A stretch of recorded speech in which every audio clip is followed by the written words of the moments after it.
Hello guys, আসসালামু আলাইকুম। সবাই কেমন আছেন? চলে আসছি আমার সেই কষ্টে করা পেঁয়াজ খেতে। আজকে প্রথম কাট দিচ্ছি পেঁয়াজ ফুলের।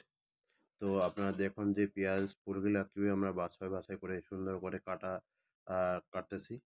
তো দেখুন আপনারা, আমি কয়েকজন মহিলা নিয়ে নিছি। তো ওরা সুন্দরভাবে বাছাই করে যেটা পাকছে সেটা সুন্দরভাবে করতেছে। কাটাই করে বস্তা করে নিয়ে যেয়ে বাসায় ফেলে দিব। ফেনে দিয়ে আবার তারপরে দিয়ে শুকানো হবে। শুকানোর পর বাড়ি দিয়ে পিচিগুলা বাইর করলে অনেক পরিশ্রমের কাজ এটা। তো সবাই যে মনে করবেন অতি সহজ না জিনিসটা। আসলে এটার পিছনে অনেক পরিশ্রম করার লাগে। তো আমি যেরকমভাবে পরিশ্রম করছি সেরকমভাবে ইনশাআল্লাহ ফলগুলো আসছে, অনেক ভালোই আসছে। তো বিচির যে টবাগুলা দেখতেছেন আপনারা, অনেক ভালো হয়েছে। অন্য তুলনায় অনেক সুন্দর হয়েছে। তো যে ক্ষেত্রে আমরা যে এ উম বীজটা করতেছি, তো পেঁয়াজের দাম কিরকম হয় কিনা সেটাও এখনো সঠিক বোঝা যাচ্ছে না যে পেঁয়াজের বীজের দাম কিরকম হবে।